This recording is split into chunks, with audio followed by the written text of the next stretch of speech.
على رسول الله سيدنا محمد بن عبد الله وعلى آله وصحبه ومن والاه ولا حول ولا قوة إلا بالله أما بعد. Hadratul Mukarramin, Ma'asyiral ulama al-fudala, Ma'asyiral asatidzah al-qurama, tuan-tuan dan puan-puan yang dirahmati Allah, dan tak lupa yang dimuliakan para pengurusi Masjid Al-Muttaqin Selangor, serta Imam Basri yang dimuliakan oleh Allah. Mudah-mudahan kita semua senantiasa mendapatkan perlindungan, inayah, keribuan, serta bimbingan dari Allah Subhanahu wa Ta'ala.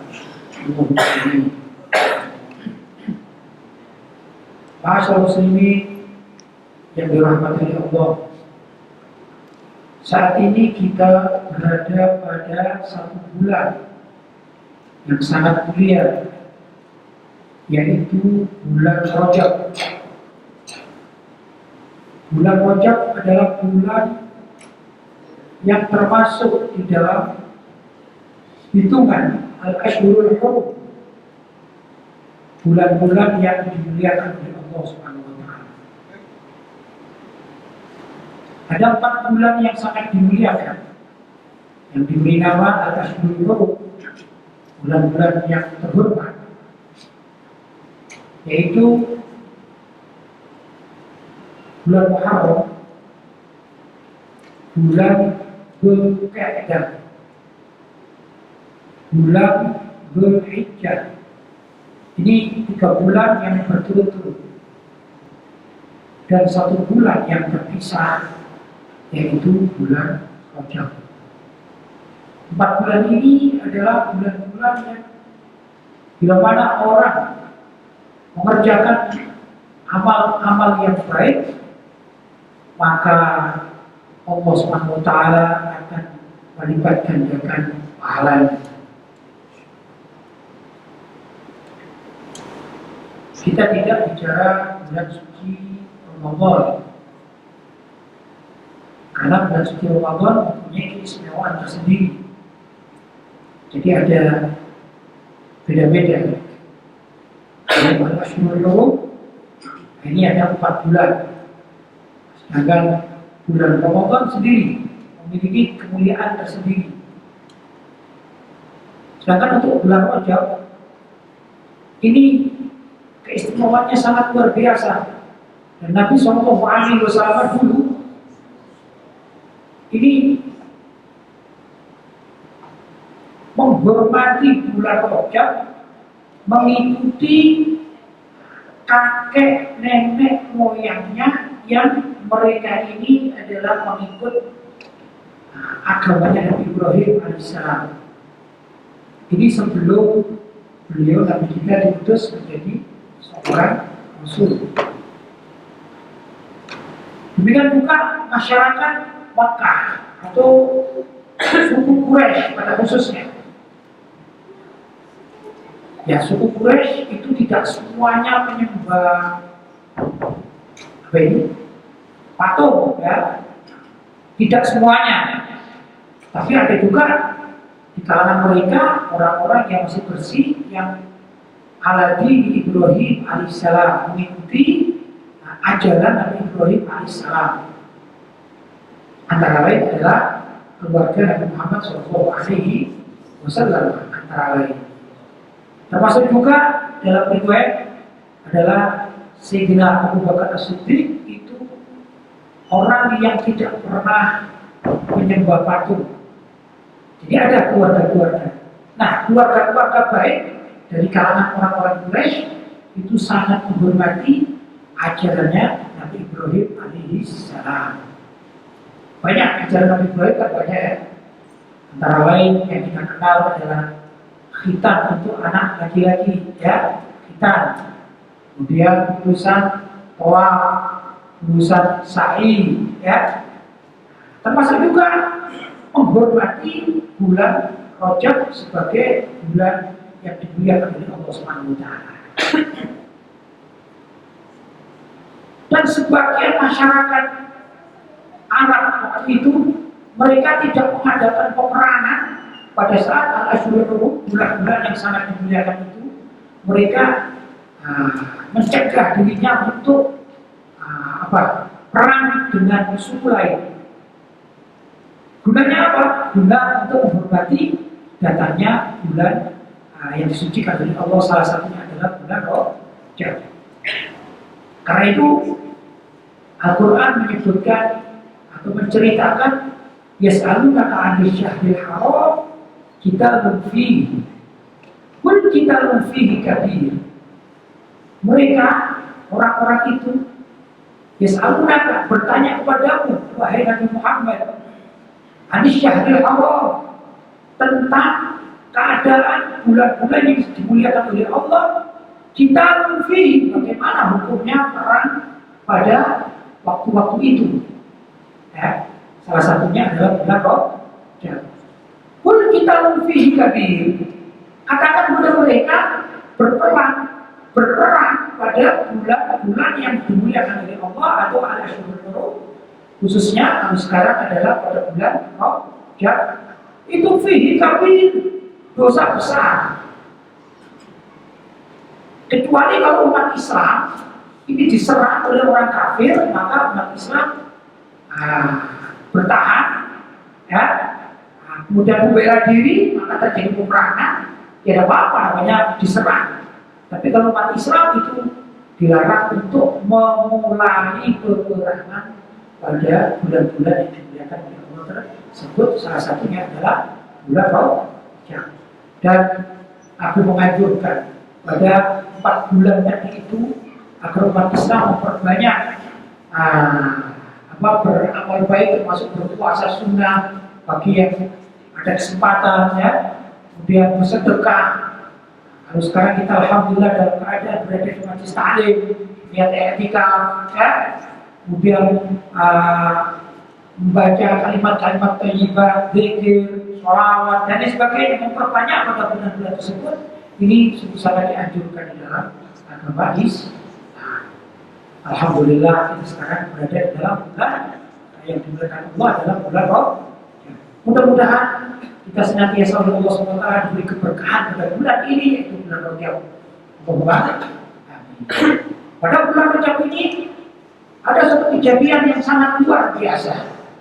Itu kejadian Isra dan Mi'raj Nabi Muhammad SAW. Suatu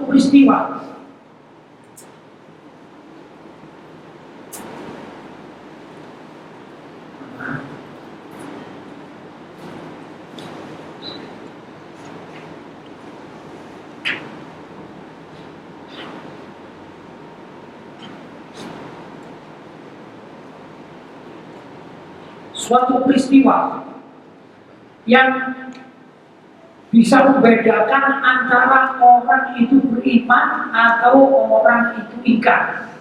Ingkar alias kafir. Suatu peristiwa yang cukup aneh, yang tidak masuk akal, ya, susah untuk dicerna oleh akal manusia yang tidak memiliki keimanan.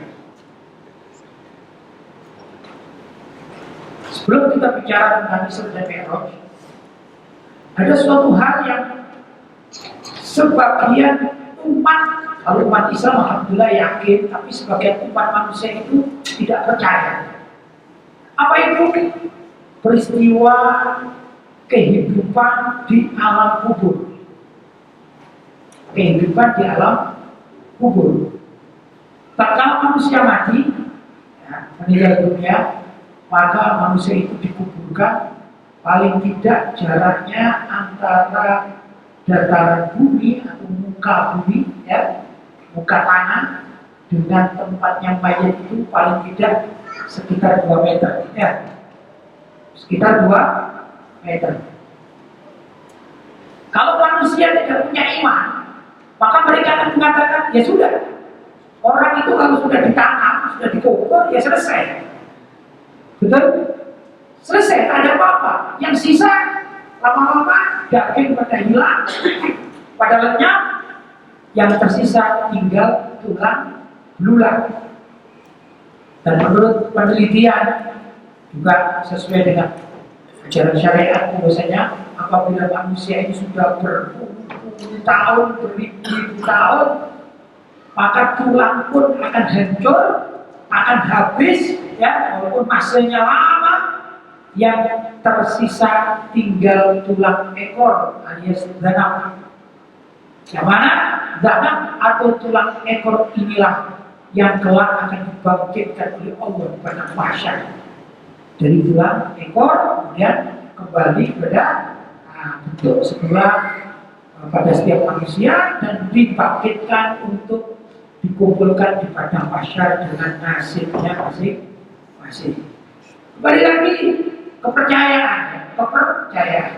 Orang yang tidak memiliki keimanan kepada Allah, maka tidak akan mengatakan dan tidak mengimani bahwasanya setelah orang itu mati dikuburkan hanya 2 meter dari permukaan bumi, itu mereka ya sudah katakan selesai.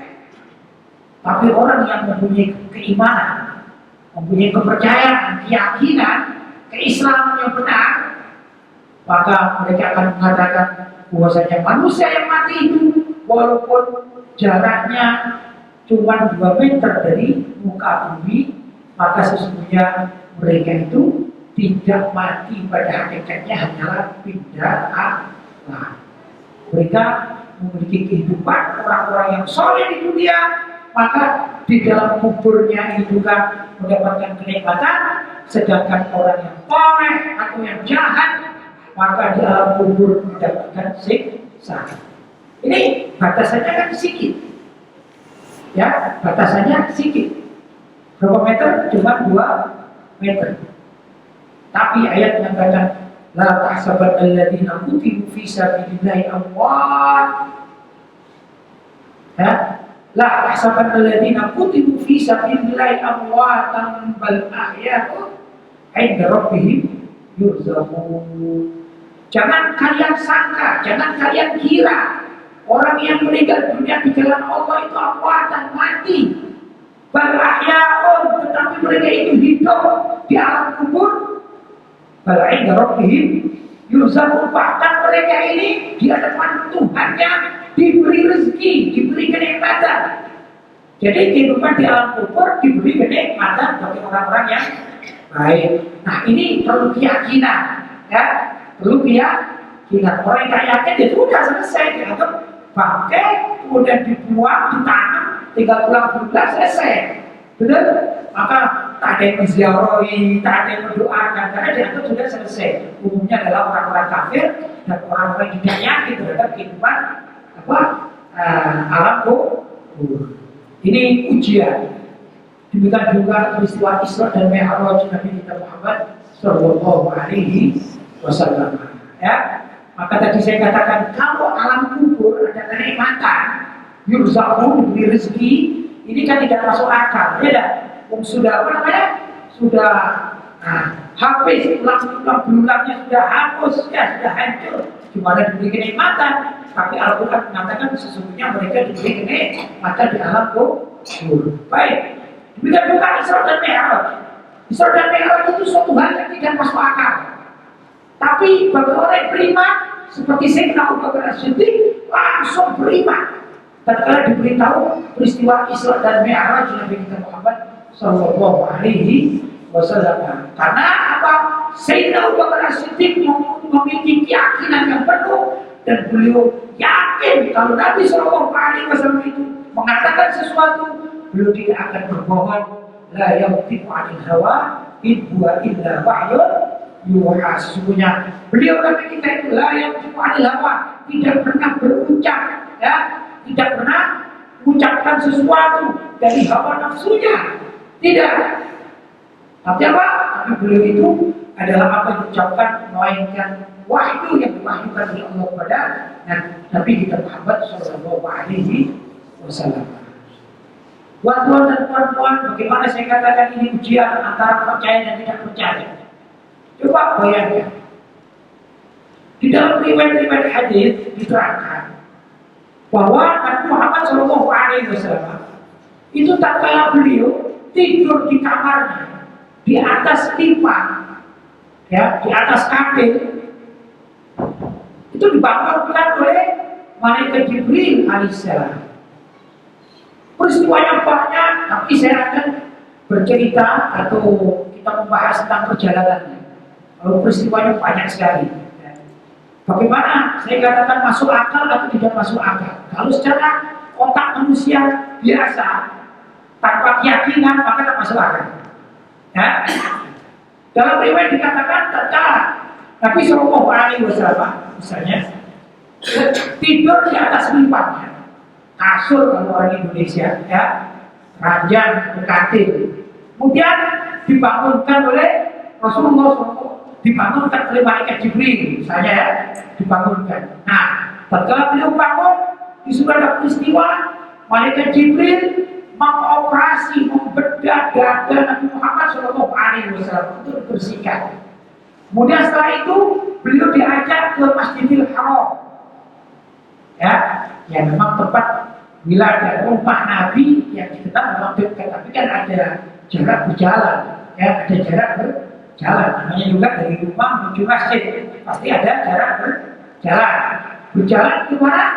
Ke Masjidil Haram.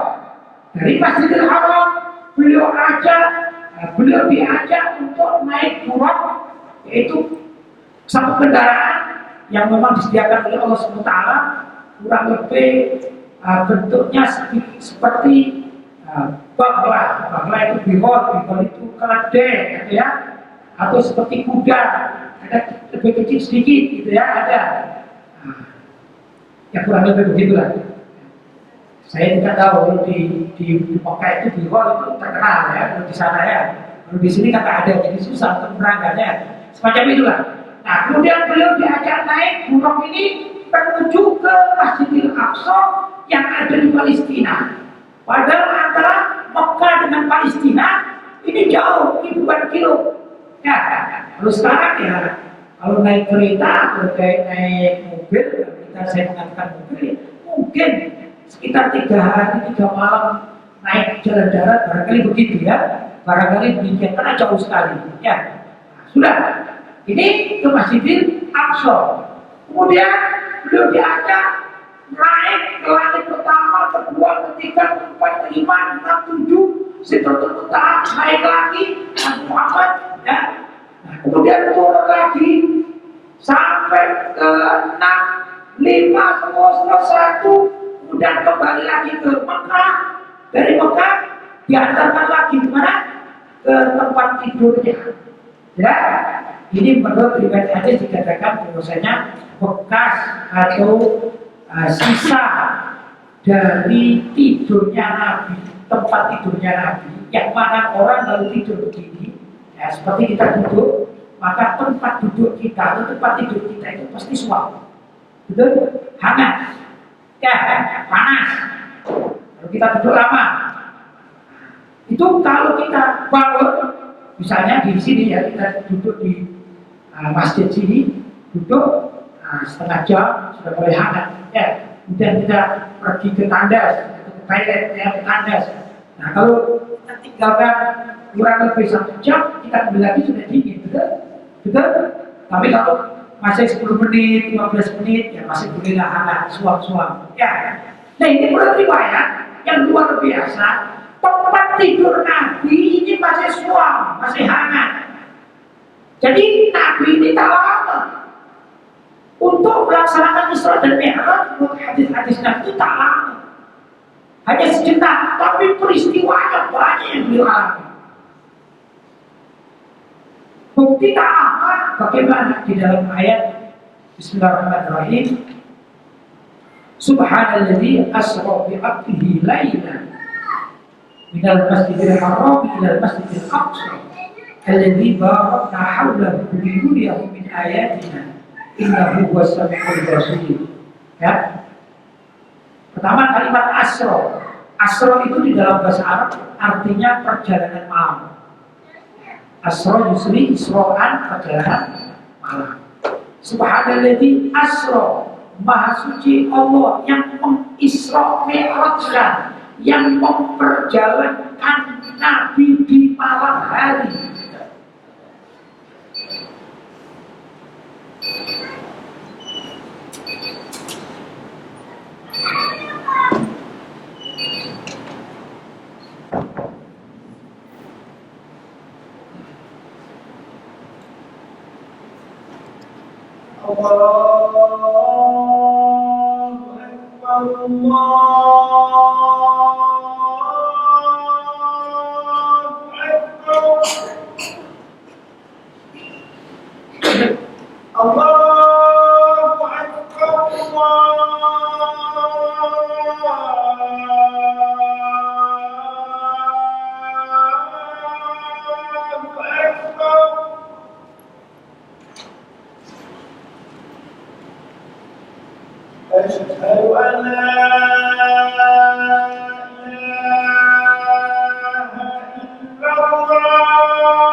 Bismillahirrahmanirrahim.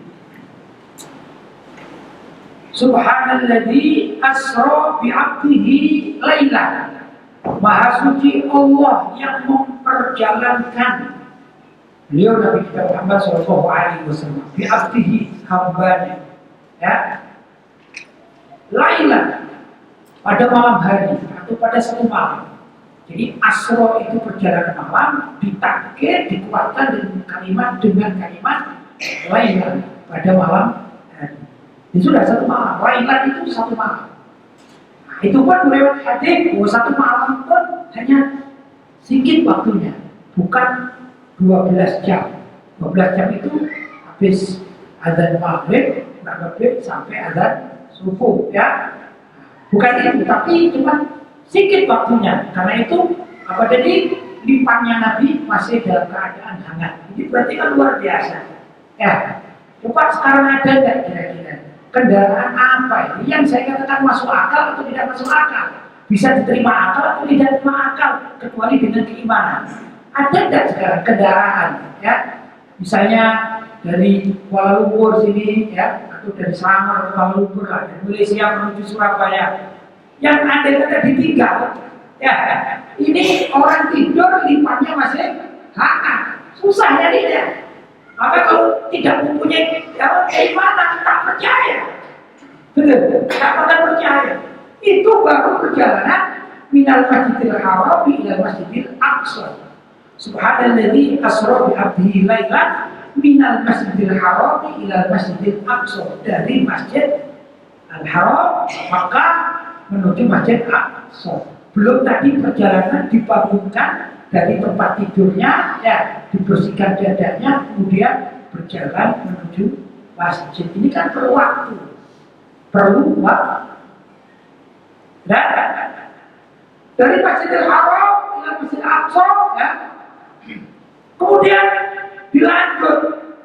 Padahal di Masjidil Aqsa pun Nabi itu sempat sholat. Bayangkan saja, sholatnya memerlukan atau beribadah kepada Allah, ya. Sholat mengikuti tata cara yang diajarkan oleh Nabi Ibrahim, ya, ala dini Ibrahim, ya. Mau tidak mau doa saja masih memerlukan masa, betul, ya. Masa doa dari doa masih memerlukan masa, betul, ya. Baik, lanjut sekarang. Dari Masjidil Aqsa beliau diajak naik, ya, ke langit pertama, ila sama dunia, langit pertama. Apa itu sama dunia? Sama dunia adalah langit yang kelihatan dari dunia oleh mata. Maka mata manusia ini luar biasa, bisa melihat kejauhan bintang bintang, itulah langit dunia. Langit yang masih ada planetnya, itu namanya langit dunia, langit pertama. Sudah, padahal Nabi Muhammad dari langit pertama yang setinggi itu, sepanjang itu, berapa kilo ini, dari tanah kita sampai ke bintang, planet Pluto misalnya, berapa kilometer, ribuan bahkan jutaan kilometer. Itu langit pertama. Kemudian Nabi diajak naik lagi pada langit kedua. Langit kedua juga lebar, panjang, sama dengan langit pertama, berlapisnya. Kemudian dari langit kedua, ketiga, keempat, kelima, keenam, ya, perlu masa, perlu waktu. Nah, di langit keenam itu beliau menemukan suatu pohon yang besar, namanya sidro. Sidro itu bidara, pohon bidara. Pohon bidara itu rindang, ya, rimbun, pohonnya rimbun. Nah, mungkin lebih banyak kalau di Nusantara ini semacam pohon beringin, ya, rindang, ya. Pohon beringin itu rindang, pohon bidara juga begitu rindang. Sudah, pokoknya atau akarnya itu ditemukan di mana? Di langit keenam. Nah, sedangkan pohonnya ini menjulang tinggi, tembus pada langit ketujuh. Jadi kalau digambarkan misalnya kita melihat dari bumi ini melihat bulan setinggi itu, misalnya ini, ya, lebih mudah saya gambarkan. Maka pohon bidara yang beliau temukan ini akarnya ada di bumi, sedangkan rimbunnya ini, ya, daunnya ini menembus di bulan. Padahal bulan ini planet yang paling rendah, ya, planet paling rendah. Begitu namanya bidara, sidro. Nah, kemudian kedua, yang mana akhir dari pohon ini namanya muntaha. Intiha itu akhir. Ya, ini apa ya? Menjulang tinggi melebihi dari lapisan langit ketujuh tinggi ke atas. Jadi misalnya ini akhir ini dataran langit ketujuh, ini langit keenam, dataran langit ketujuh ini menjulang ke atas. Yang naungan dari apa tadi? Rimbernya ini paling tingginya itulah namanya Sidratul Muntaha. Akhir dari Sidratul Muntaha. Muntaha itu akhir dari daunan pohon sidro atau pohon bidang. Sudah, ini Nabi Muhammad diajak naik oleh malaikat Jibril dengan naik buruk ya dari Mekah menuju Palestina, langit pertama, kedua, ketiga, keempat, kelima, keenam, ketujuh. Nah, di langit ketujuh ini diajak lagi untuk ke atas puncak dari Sidro. Tadi itu maka dikatakan akhir perjalanan Nabi dengan malaikat Jibril sampailah pada Sidratul Muntaha. Paham ya? Akhir puncak ini, nah ini pohon akhir puncak Sidro. Di sini langit ketujuh, ini akhir Sidronya di sini. Ya, itu ternyata akhir dari Sidratul Muntaha itu tempat yang sangat luas. Sudah? Nah, di Sidratul Muntaha ini, malaikat Jibril alaihissalam menyatakan kepada baginda Nabi Muhammad SAW, ya Muhammad, ya Rasulullah, kemampuan saya oleh Allah Subhanahu wa Ta'ala hanya diberi pada akhir di Sidratul Muntaha. Saya tidak bisa naik ke atas. Kalau saya naik ke atas akan terbakar tubuh. Demikian juga dengan kendaraan umroh. Ya. Di Sidratul Muntaha menurut riwayat itu ada tempat yang macam-macam di sana. Ada yang namanya Baitul Ma'mur. Ya, Baitul Ma'mur. Baitul Ma'mur itu ibarat masjid. Kalau sinanya Baitullah ibarat masjid. Ya, ibarat masjid tempat para malaikat yang diriwayatkan dalam hadis-hadis bahwa setiap hari ada sekitar 70.000 malaikat masuk dan keluar masuk ya di masjid tersebut. Lebih mudahnya demikian ya, namanya Baitul Ma'mur. Ya, Baitul Ma'mur, masjid atau tempat ibadah para malaikat. Tempat ibadah para malaikat. Ya. Muadzinnya itu malaikat Israfil. Muadzinnya malaikat Israfil. Ya. Jadi di situ para malaikat ya, yang sholat malaikat, ya, dan lain sebagainya. Nah, jamaahnya salah satunya ya kalau tidak mengatakan Nabi Muhammad ya malaikat Jibril termasuk ada di situ. Dan malaikat Jibril ini adalah malaikat yang paling ditokohkan. Misalnya di sini adalah tuan guru yang paling ditokohkan itu adalah malaikat Jibril. Ya. Ya, demikianlah dan seterusnya, luar biasa. Ini perjalanan, ya, perjalanan. Nabi Muhammad SAW ditampakkan oleh Allah tatkala beliau berada di Al-Baitul Ma'mur. Baitul Ma'mur tadi itu beliau ditampakkan kehidupan surga yang sangat indah. Ya. Ditampakkan juga kehidupan neraka yang sangat menakutkan. Di mana? Di Baitul Ma'mur. Nah, Baitul Ma'mur ini luasnya ya sudah tidak bisa dibayangkan. 70.000 malaikat keluar masuk Baitul Ma'mur, yang mana Nabi SAW di situ di Baitul Ma'mur ditampakkan oleh Allah bentuk malaikat Jibril yang asli. Bagaimana sih bentuk malaikat itu, bagaimana? Sebesar apa? Ya. Dalam sebagian riwayat, bahwasanya malaikat itu kalau berdiri di bumi, maka kakinya ada di tanah, sedangkan kepalanya ini ada di langit pertama. Ya mungkin lebih mudah saya katakan, kakinya ada di mana? kakinya ada di tanah, kepalanya ada di bulan. Sebesar itu seorang malaikat. Nah ini 70.000 malaikat setiap hari keluar masuk di Baitul Maqdis. Kita bisa bayangkan besarnya macam apa ya.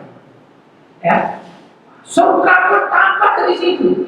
Aku melihat kehidupan surga yang sangat indah, sangat luar biasa.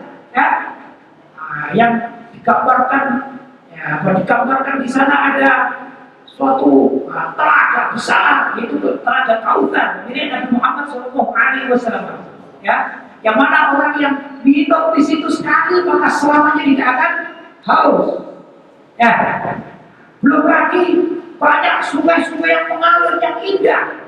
Ada dipan-dipan atau ada kadil-kadil ya, yang terbuat dari emas dan dihiasi dengan berbagai macam hiasan. Kemudian di sebelahnya itu ada rumah-rumah, kusur itu kerajaan, kerajaan, istana jadi zabarjad dari batu-batuan permata yang sangat indah, gemar-gemaran, kelap-kelip yang sangat luar biasa. Ini kondisi surga, ya, kondisi surga. Padahal keindahan surga itu tidak bisa diceritakan oleh kita. Sampai Nabi mengatakan, "Mala ainun ra'at, wala udhunun sami'at, wala khatara ala qalbi bashar." Tidak ada manusia yang memiliki mata itu bisa melihat kenikmatan keindahan surga selain Nabi Muhammad dengan Nabi Adam alaihissalam ya, yang diciptakan di mana? Di surga. Dan Nabi Muhammad ditampakkan tatkala beliau berada di Baitul Ma'mur. Ya, di Sidratul Muntaha dan Baitul Ma'mur beliau melihat keindahan surga. Karena luar biasanya Nabi itu tak mampu untuk menceritakan kehebatan surga. Mala ainun ra'at, wala udhunun sami'at, wala khatara ala qalbi bashar. Tempat yang mata tidak pernah memandang, telinga tidak pernah mendengarkan tentang berita keindahannya, bahkan otak pun tidak bisa membayangkan tentang keindahan surga. Kata beliau, Nabi kita Muhammad Sallallahu Alaihi Wasallam. Luar biasa nikmatnya. Nah, di samping itu Nabi juga ditampakkan kehidupan neraka yang sangat menakutkan. Beliau ketemu dengan penjaga neraka, malaikat Malik. Ya, itu wajahnya menakutkan, wajahnya bungis, wajahnya seram, menakutkan. Dan tatkala dalam satu riwayat, malaikat Malik ini menyapa Nabi, mengucapkan salam, "Assalamualaikum." Ini pertama kali diucapkan salam oleh beliau tatkala ketemu Nabi Muhammad SAW. Ya, itu pun malaikat Malik tersenyum. Dan tersenyum itu pertama kali tersenyum beliau sejak diciptakan karena ketemu dengan Nabi kita Muhammad SAW. Maka tatkala Nabi bertanya kepada malaikat Jibril, sampai Jibril, dikatakan itu adalah malaikat Malik penjaga neraka yang tidak pernah tertawa atau tidak pernah tersenyum sejak diciptakan sampai ketemu engkau ini baru sekali tersenyum. Kenapa? Karena melihat kehidupan neraka yang sangat menakutkan. Bagaimana bisa senyum? Ini neraka. Yang mana neraka ini menyala-nyala dari dasar tanah paling dalam, ini menyala-nyala api yang sangat luar biasa. Telahap berkilat apinya. Ya, kalau kita ada kebakaran rumah misalnya, kan apinya berkilat begitu ya. Jadi di dalam Al-Quran dikatakan untuk agar apa ini namanya neraka, misalnya neraka ya, misalnya neraka. Nah ini di dalamnya ini wadud bahan bakarnya, wadudnya ini, misalnya begini, wadud ya. Ini waduduhan nas wal hijar. Wadudnya ini adalah anasu manusia wal hijar dan batu-batuan. Sekarang bagaimana caranya membakar batu-batuan agar bisa terbakar menyala-nyala? Pasti membutuhkan, memerlukan bahan bakar yang banyak.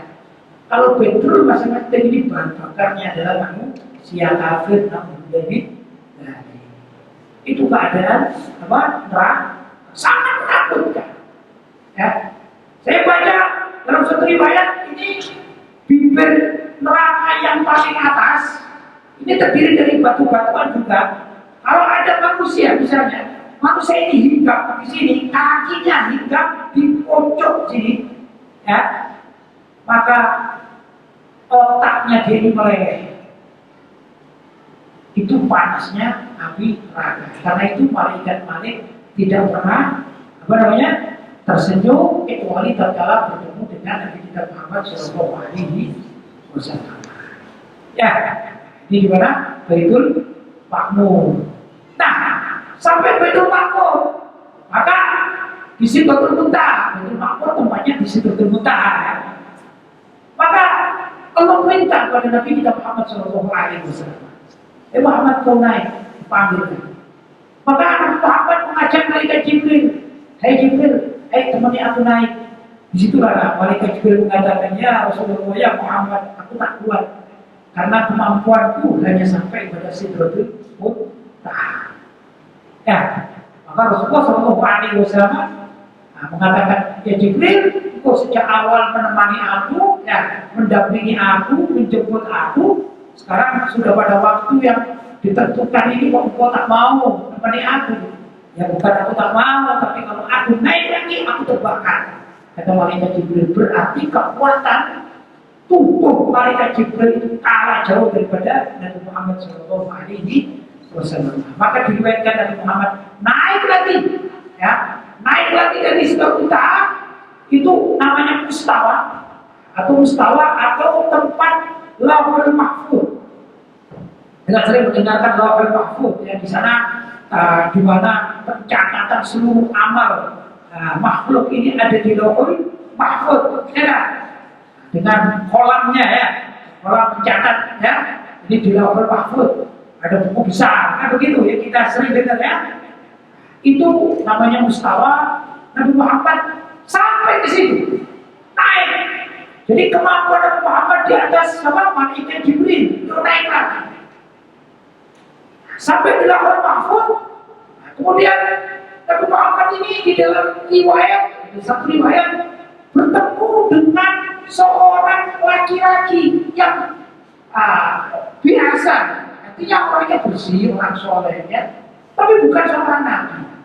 Kalau kembali lagi sedikit, ya, kalau di Sidratul Muntaha atau di langit ketujuh, ya, di langit ketujuh sekitar itu, Nabi Muhammad bertemu dengan seorang laki-laki yang tampan, ya, apa tampan juga sini, ya, yang tampan, yang elok, yang cantik.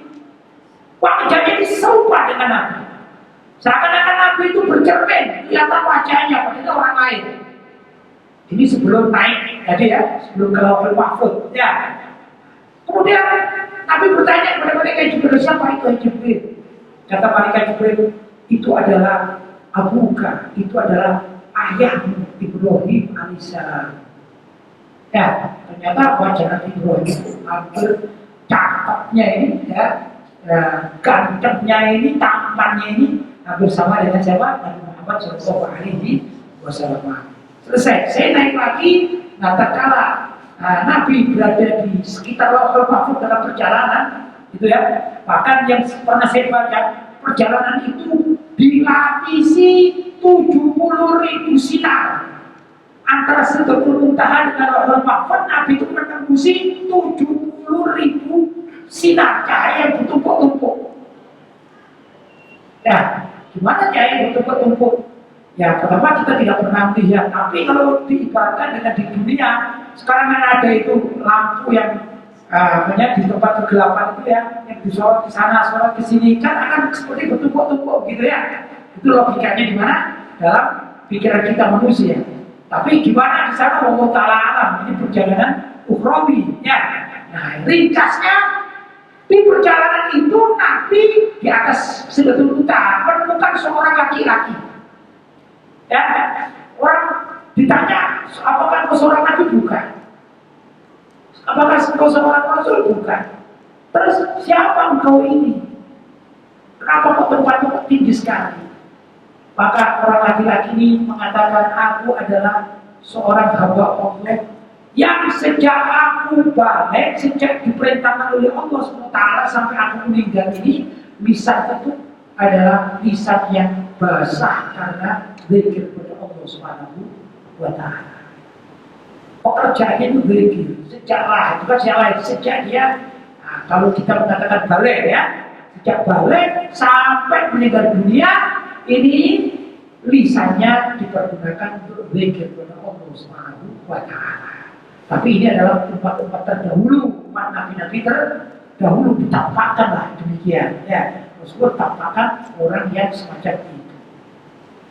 Nah, kalau kita misalnya ingin meniru, ya kita bagaimana caranya agar lisan kita ini tidak mengucapkan sesuatu yang berbuat sesuatu yang tidak baik, ya kita hanya bercakap yang baik-baik saja, yang bermanfaat, yang zikir kepada Allah, ya belajar tentang ilmu, bicarakan hal-hal yang positif, menolong orang, pokoknya yang demikian. Insya Allah kalau itu dikerjakan, mudah-mudahan kita bisa mendapatkan derajat yang sangat tinggi seperti lelaki yang ditemukan oleh Nabi Shallallahu Alaihi Wasallam, bahkan di atas Sidratul Muntaha. Luar biasa, seorang laki-laki luar biasa. Nah, setelah itu Nabi Muhammad diperintahkan untuk naik lagi sampailah kepada suatu tempat namanya Makamul Ru'yah. Ya, yaitu tatkala suatu tempat lagi lebih tinggi dari Lauhul Mahfuz, kemudian Nabi berhenti, ya, ada riwayat, ada yang mengatakan itu Arish, ada yang mengatakan itu Makamul Ru'yah, tempat ru'yah. Apa ru'yah itu? Ya, tatkala Nabi kita Muhammad Shallallahu Alaihi Wasallam diajak untuk bertemu dengan Allah Subhanahu wa Ta'ala. Ya, maka di sana di satu tempat yang paling khusus, paling tinggi untuk kedudukan seorang makhluk. Perlu ketahui Nabi Muhammad adalah seorang makhluk. Nabi Muhammad bukan Tuhan, ya. Karena Nabi Muhammad itu seorang makhluk dan makhluk itu terikat dengan waktu dan tempat. Ya, makhluk itu terikat dengan waktu dan tempat. Kita ini terikat dengan waktu. Waktu kita sekarang jam berapa kan terikat. Dan tempat kita sebagai seorang makhluk juga terikat. Kita berada di dalam masjid, ya, saya berada di atas kursi, ini terikat, namanya kita ini makhluk. Nabi Muhammad juga makhluk, terikat dengan waktu dan tempat. Karena itu Nabi Muhammad diberi tempat, ya, di tempat maka ru'yah, tempat ru'yah. Tatkala Nabi sudah pada batas akhir kemampuan beliau, kalau mereka diberikan Sidratul Muntaha, Nabi Muhammad naik lagi sampai pada satu tempat, maka disitulah Nabi Muhammad diajak berdialog, bertemu dengan Allah Subhanahu wa Ta'ala.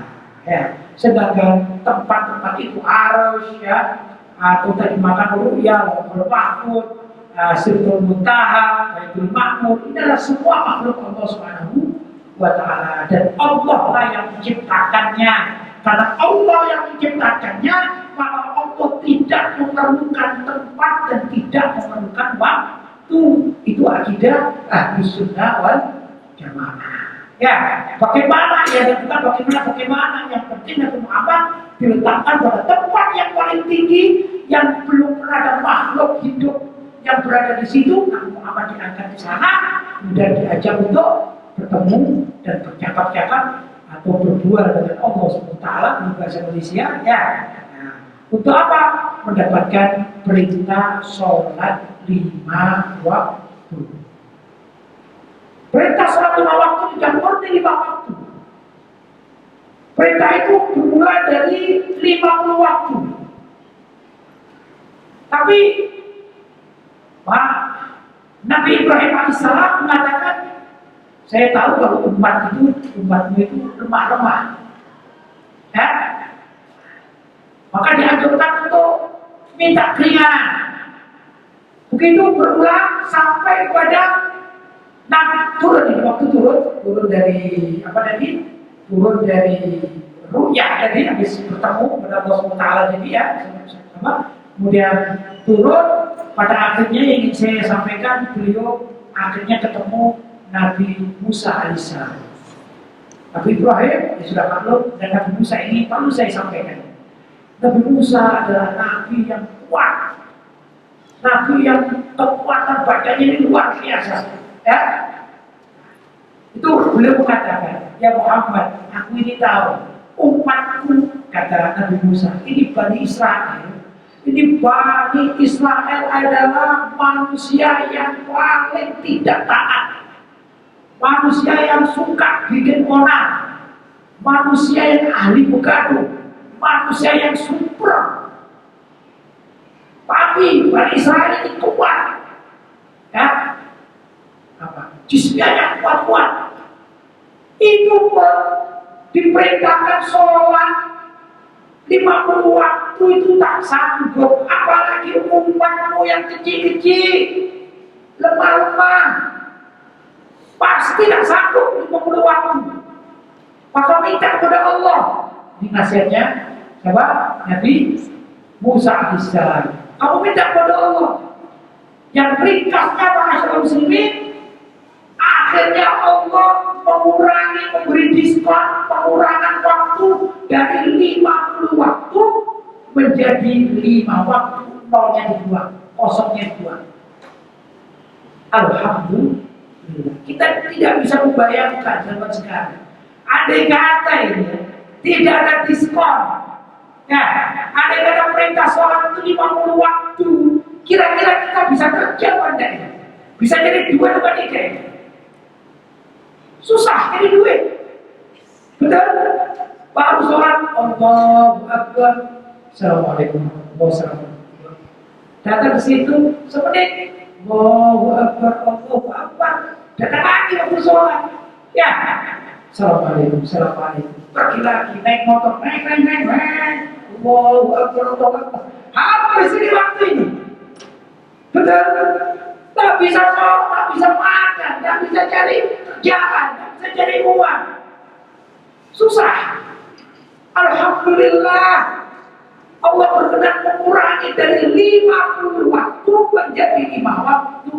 Itu berat kita melakukannya. Coba kalau kita di kantor ya, kita lagi di kantor atau di pasar atau di kedai, ya, atau mungkin di ladang. Misalnya siang hari ini, jam berapa ada zuhur di sini? Jam 1. Nah, jam 1 lah ya. Allahu Akbar, Allahu Akbar. Apa semua umat Islam langsung lepas itu dari pekerjaannya, langsung menuju ke musholanya, ke suraunya, ke masjidnya, atau masih asyik dengan pekerjaannya. Ini problem. Kalau melihat Nabi kita minta apa? Kering. Ya. Jadi kita ini kalau tidak peduli dengan sholat, waktu yang tepat, zalim bernafsihi, menganiaya diri sendiri, dosa kita ini sebenarnya. Malu pada Rasulullah SAW. Ya kan? Bayangkan diberi kewajiban 50 waktu, dapat diskon berapa? 45 waktu dibuang, sisa 5 waktu. Itu pun kita sholat banyak yang terlambat. Betul? Ya saya bilang kepada jemaah masjid ini, banyak yang terlambat masih banyak. Apalagi yang di luar, ya kadang juga tak sholat. Betul? Ada yang tak sholat? Ada kawan-kawan kita selama muslim yang tak sholat? Ada apa banyak? Ini problem. Ibu-ibu pun demikian. Gimana? Kalau kita misalnya sedang asyik ya, melihat televisi, film apa? Sinetron, ya, sinetron Indonesia. Suka ya sinetron Indonesia ya. Maghrib, saya kan waktunya berbeda ya, sana sini sana, dibukanya malam atau sore ya, petang di sini kebetulan menjelang azan isya, sinetronnya seru, lagi bagus. Kira-kira kalau ada azan, apa langsung dimatikan pergi ke masjid atau ke musola atau ke suruh? Apa sebentar lagi lah, masih bagus nih. Ini siapa yang akan datang berikutnya? Siapa yang akan marah? Ini siapa yang kan begitu orang sekarang, betul? La haula wala quwwata illa malu kita pada baginda Rasulullah Shallallahu Alaihi Wasallam. Padahal peristiwa Isra Mi'raj ini pekerjaan utama, kewajiban utama Nabi dipanggil oleh Allah hanyalah untuk urusan sholat. Itu pun memerlukan pengorbanan yang luar biasa. Bagaimana pengorbanannya? Nah, iya. Kalau bepergian zaman sekarang ya, dari Makkah menuju Masjidil Aqsa, kemudian naik ke planet, ya kan? Langit pertama, dan langit kedua, ketiga, keempat, dan seterusnya. Perlu berapa duit untuk biaya? Berapa duit? Naik planet ini berapa duit? Hah? Berduit-duit. Betul? Pengorbanan. Ya. Belum lagi dan Muhammad ini harus sehat. Dan kalau dipanggil oleh Allah harus dalam keadaan stamina yang bagus, sempurna, kekuatannya sempurna. Dan Muhammad diajak naik bulog itu tidak menggunakan peralatan apapun, tak pakai helm, ya, tak pakai apa namanya, orang yang pakai astronomi itu kan menggunakan oksigen, ya, kalau naik ke rumah hampa paling atas pakai oksigen, ya, tabung oksigen. Nabi Muhammad tak pakai itu. Itu luar biasa ini. Nabi seorang yang luar biasa kuatnya. Bahkan naik buruk, ya, itu perjalanan buruk satu lompatan itu sama dengan penglihatan mata. Ya, madal basar, lakul basar. Jadi satu loncatan, begini sudah sampai di langit. Itu Nabi Muhammad tak jatuh. Luar biasa. Gimana kalau kita naik kapal terbang di atas? Ini kan tidak ada tempat duduknya. Di atas kapal terbang ini, ya, bukan di dalam tapi di atas. Misalnya di duduk, jatuh bawah, nanti ini terbang. Gimana? Perlu pegangan, betul? Kuat kita pegangan. Gak usah kapal terbang, ya, gak usah pesawat. Naik kereta itu, naik mobil di atasnya, bukan di dalam. Ya, laju. Kita ada di atasnya. Kita perlu pegangan enggak? Perlu, kalau tidak pegangan jatuh. Tapi Muhammad tak pegangan itu. Kuat dengan Muhammad ini, kholkiahnya, tubuhnya ini kuat, perlu stamina. Luar biasa Nabi kita. Itu perjuangan Nabi Muhammad SAW. Ya, sudah kemudian turun. Ringkas turun. Itu pun bukan berarti Nabi Muhammad kemudian senang-senang. Begitu turun dengan membawa perintah sholat dengan peristiwa yang sangat luar biasa tadi itu, Nabi Muhammad turun ini dimusuhi oleh orang-orang kafir, dimusuhi. Ya, bahkan dikatakan kamu sudah gila, kamu memberitakan berita bohong. Dimusuhi. Jadi perjuangan luar biasa Nabi kita ini hanya untuk urusan soleh. Maka dalam Nabi Muhammad bercerita, kemudian orang-orang Quraisy ini membohongkan. Maka saya katakan tadi di awal yaitu bahwasanya peristiwa Isra dan Mi'raj adalah ujian. Ya, beriman orang yang beriman, kafirlah orang yang tidak beriman. Kan begitu.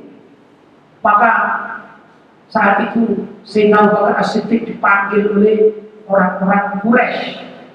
Dikatakan, ini kan sahabat karibnya Nabi Muhammad. Hei Abu Bakar, aku mendengarkan ini teman bercerita. Katanya dia ini dari Mekah menuju Baitul Maqdis, sholat di sana, katanya. Kemudian ya naik langit sampai ke atas sampai bertemu Allah. Itu dilakukan cuma satu malam. Ini kan kebohongan besar. Ini cerita apa lagi ini? Ya, tipuan apa lagi ini? Maka Sayyidina Abu Bakar mengatakan gimana? Amantu billah, aku beriman kepada Allah. Amantu bi Rasulillah, aku beriman kepada Rasulullah. Jangankan cuma begitu. Andai kata Nabi ini mengatakan lebih hebat lagi dari peristiwa itu, maka aku katakan amantu bi Rasulillah, aku beriman kepada Rasulullah.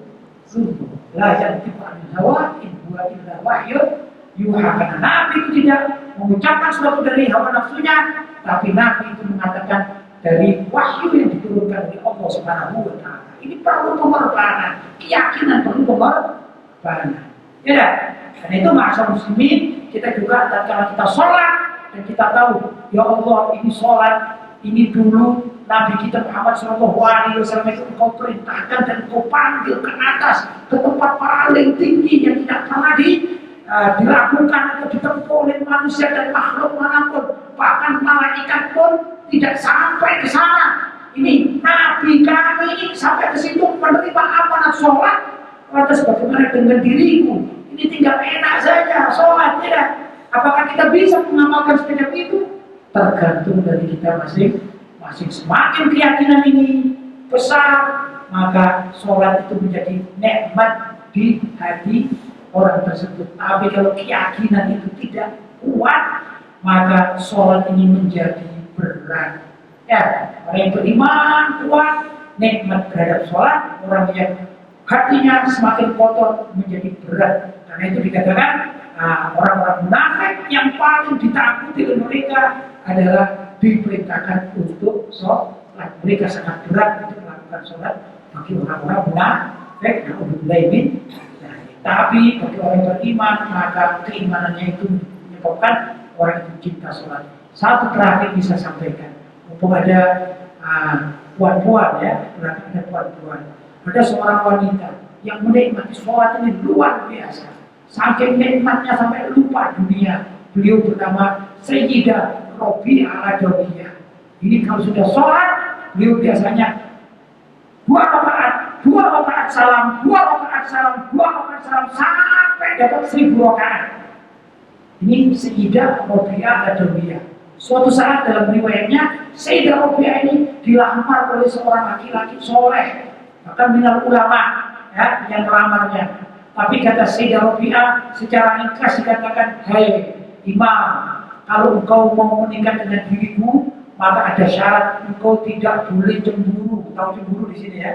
Kau tidak boleh marah. Loh, kenapa begitu? Ya, soalnya sebabnya aku sudah punya kekasih hati.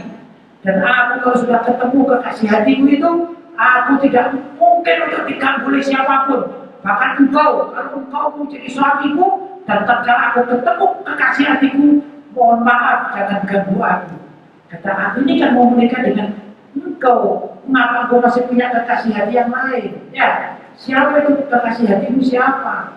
Katanya, kekasih hatiku adalah Allah Subhanahu wa taala. Kalau aku sudah menghadap Allah, tak ada seorang pun yang boleh mengganggu. Gimana? Sholatnya 1000 rakaat. Perlu berapa lama? Ya bisa-bisa suaminya ada apa-apa ini, ya kan? Mau masak, mau makan, suaminya mau makan misalnya. Bu, ibu, saya lapar. Masak sendiri, saya mau ketemu Allah. Susah, ya. Bu, ini bajuku kotor, cuci sendiri. Aku ketemu Allah. Kekasih. Itu nikmatnya sampai tak sempat menikah karena nikmatnya sholat. Bagaimana dengan kita? Sudah segitukah kita? Itu ada seorang ibu-ibu. Nah kita bapak-bapak bagaimana? Apakah sudah menikmati sholat semacam itu? Mudah-mudahan suatu saat kita lebih daripada itu kalau mampu ya. Insya Allah mudah-mudahan demikian. Bapak-bapak, ibu-ibu yang terkait dengan Allah, teman-teman dan teman-teman, barangkali itu sedikit yang saya sampaikan dalam peringatan Isra dan Mi'raj di Masjid Al-Muttaqin ini ya. Mudah-mudahan ada manfaatnya dan mungkin dalam penyampaian saya atau percakapan saya, ucapan saya ada yang tidak dimengerti ya. Mohon maaf, mohon ampun, maklum. Saya menggunakan bahasa Indonesia. Saya datang dari Jawa Timur, dari Indonesia sana ya. Saya menggunakan lisan Indonesia, ya kan? Sudah terbiasa bahasa Indonesia. Sayangnya bapak-bapak dan ibu-ibu menggunakan telinga Malaysia, ya kan? Jadi tak sambung, kadang-kadang ada istilah-istilah yang tak sambung. Saya mohon ampun, saya mohon maaf. Tapi mudah-mudahan secara global, secara umum dapat dimengerti, gitu ya. Itu saja. Ada ma'afu lakum, wassalamualaikum warahmatullahi wabarakatuh.